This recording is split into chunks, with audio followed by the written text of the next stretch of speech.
Саламатсыздар ма, құрметті студенттер? Менің есімім Байтасова Гүлжан Камалбекқызы. Сіздермен бүгін педагогика пәнімен танысатын боламыз. Яғни бұл сабақта педагогика ғылымы нені зерттейді, оның мәні, мақсаты, яғни пәні және де қысқаша тарихына шолу жүргізетін боламыз. Жалпы педагогика дегеніміз не? Яғни педагогика біз күрделі ғылым ретінде қарастырамыз, иә? Яғни бұл жерде біз басқа ғылымдар сияқты ол нақты жағдайларды, ережелерді көрсетпейді. Яғни бұл жерде біз процесс ретінде қарастырамыз. Яғни педагогикалық процесс, олардың себептері, салдары. Яғни бұл жерде көбінесе осы оқушылардың жаңағыдай өмірлік жағдайларын, яғни ол жалпыланған түсініктерге, теориялық тұжырымдамаларға келтіріледі деп айтады. Яғни бұл жерде біз педагогиканы, яғни тәрбие жөнінде ғылым деп қарастырамыз. Тәрбие немесе және оқыту жөніндегі ғылым. Яғни бұл жерде оның негізгі басты міндеті ретінде, яғни адам тәрбиесі жөніндегі ғылыми білімдерді жинап және оларды жүйелендіру болып табылады. Педагогика ол бізде адамдарды тәрбиелеу, білім беру және оқыту заңдылықтарын ашып, соның негізінде жаңағыдай қойылып отырады мәселесі, яғни міндеті.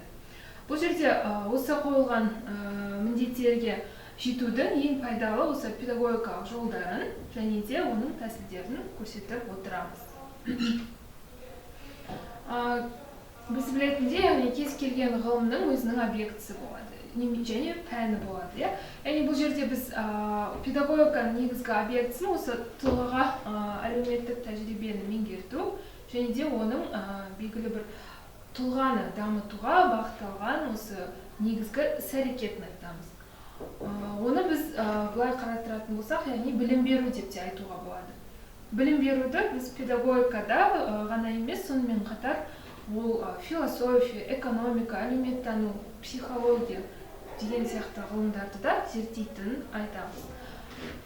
Жалпы педагогиканың пәні ол арнайы әлеуметтік институттарда, оған біз нені жатқызамыз, мысалға оқу тәрбие мекемелерін, отбасы, осы жерлерде мақсатты ұйымдастырылатын нақты педагогикалық процесс ретінде қарастырамыз.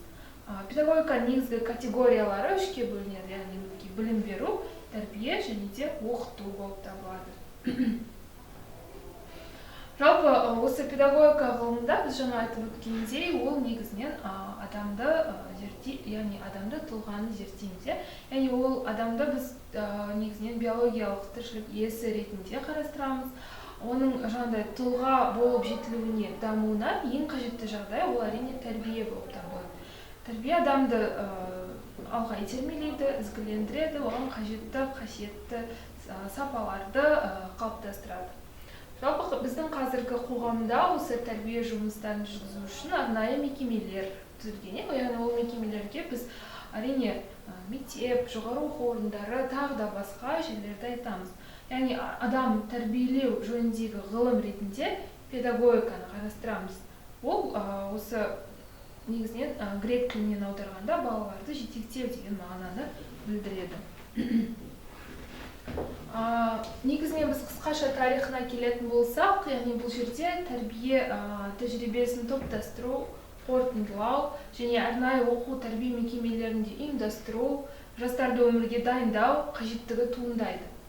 Сол себепті біз бұл жерде ол ежелгі дүниенің Қытай, Индия, Египет, Греция сынды сол заманда дамыған елдерде өзінде осы тәрбиеге арналған тәжірибесі бар бір арнаға, яғни топтастырылған. Ол жерде біз ол кезде адамдар мысалға табиғат, адам, қоғам жөнінде түрлі білімдерді философия шеңберінде жинақтаған. Ал мысалға одан кейінгі заманға өтетін болсақ, ол жерде бізде грек философтары, мысалға Демокрит, Аристотель, Сократ деген сияқты ұлы ойшылдардың еңбектерінде осы білім беру және де тәрбиелеу туралы философиялық көзқарастары қалыптасқан, яғни бізге дейін жетіп отыр. Одан кейінгі замандарды алатын болсақ, яғни педагогиканың философиядан осы бөлініп шыққан кезін, яғни оны біз Каменскийдің есімімен байланыстырамыз. Және ол жерде оның негізгі еңбегі ұлы педагогика атты еңбегі арқылы осы педагогиканың ғылым ретінде бөлініп шыққанын қарастырамыз. Песталоцци деген есімді де осы педагогиканың қалыптасуына көмектескен ғалымдар ретінде айта алады екенбіз. Бізде кеңес ойшылдары, ғалымдары және жазушылары еңбектерінде мысалға Крупская, Чернышевский, тағы да басқа осындай ғалымдарды айтып өтсек, ал қазақ халқының осы тәлім-тәрбиелік жүйесін не үлес қосып, өз ойларын және еңбектерін қалдырып кеткен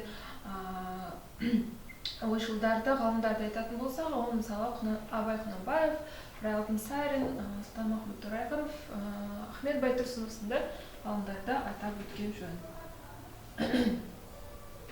Яғни біз осы жерде педагогика ғылымының құрылымын қарастырып өтейік. Яғни бұл жерде ол тәрбие мен оқыту ісінің одан әрі дамуына байланысты педагогиканың түрлі салалары, оған айтып өтетін болсақ, мысалы әскери педагогика, мектепке дейінгі педагогика, дидактика, әлеуметтік педагогика, кәсіби педагогика деген сияқты салалары бар. Педагогика ғылымының негізгі қызметтері айтып өтетін болсақ, бұл жерде ол мысалға теориялық міндеттер болады. Мысалға сипаттау немесе түсіндіру, яғни белгілі бір тақырыпты түсіндіріп өту, ол жаңаша педагогикалық тәжірибені зерттеу болып табылады. Анықтау, яғни диагностика жүргізу және де болжау дейді. Яғни ол бізде прогноз жасау, педагогикалық жағдайларды, түрлі зерттеулерді, осы модельдерін құрастыру болып табылады. Яғни бұл ғылымды біз кең ауқымды ғылым ретінде қарастырамыз. Жаңағы айтып өткендей, тәрбие, оқыту ісінің одан әрі дамуына байланысты түрлі ғылым салаларымен байланыстылығын атап өтеміз. Әлеуметтану, психология, яғни адамды зерттейтін ғылымдардың барлығын топтастырып айтуға болады. Және де осы педагогикалық процесс білім беру, тәрбиелеу және дамыту міндеттерін шешуге байланысты бір арнайы ұйымдастырылған осы педагог пен тәрбиеленушінің арасындағы өзара қызмет жүріп отырады. Яғни оны біз педагогикалық процесс деп қарастырсақ болады. Яғни ол осы оқу мен тәрбиенің бірлігін қамтамасыз етеді, тәрбиені іске асыруды көмектесетін бір тұтас процесс. Яғни бұл жерде педагогикалық процестің негізгі мақсаты ол қоғамның осы әлеуметтік тапсырысын іске асыру, өзіне белгілі бір жүктелген міндеттерді табысты шешу деген сияқты міндеттерді атқарады. Оған мысалы ақпараттық, тәрбиелік, дамытушылық, аксиологиялық және әлеуметті икемдестіру деген сияқты осындай қызметтерді атап өтеміз. Осы бір тұтас педагогикалық процесті құрайтын басты бірліктің біреуі ол оқу процесі болып табылады.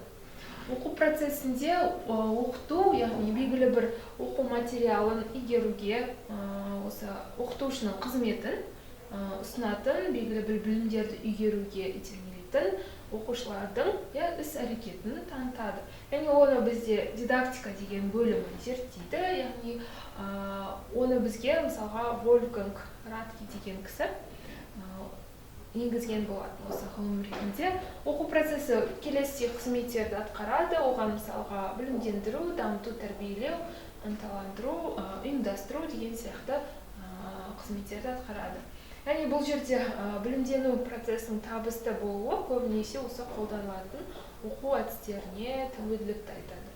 Оқу әдісі ол осы білім беру, білімді игеру мақсаттарында қол жеткізуге бағытталған, негізінен оқытушы мен оқушының бірлікті іс-әрекеттік өзара қимыл тәсілдерін айтып өтсек болады екен. Мысалға айтатын болсақ, әңгімелесу, түсіндіру, мысалға лекциялар, кітаппен жұмыс деген сияқты осындай келесі түрлі әдістерін атап өтуге болады. Келесі осы педагогикалық процестің құрамдас бөлігі ретінде тәрбиені қарастырамыз. тәрбие ол жалпы ортақ міндеттерді іске асыру барысында осы оқытушы мен оқушының ықпалдасты бір әрекеттерін қамтамасыз ету үшін арнайы жағдай ұйымдастырылатын тәрбиелік жүйе жағдайында тұлға қалыптастыруға болатын әлеуметтік процесс ретінде қарастырамыз. Әлеуметтік сонымен қатар педагогикалық процесс.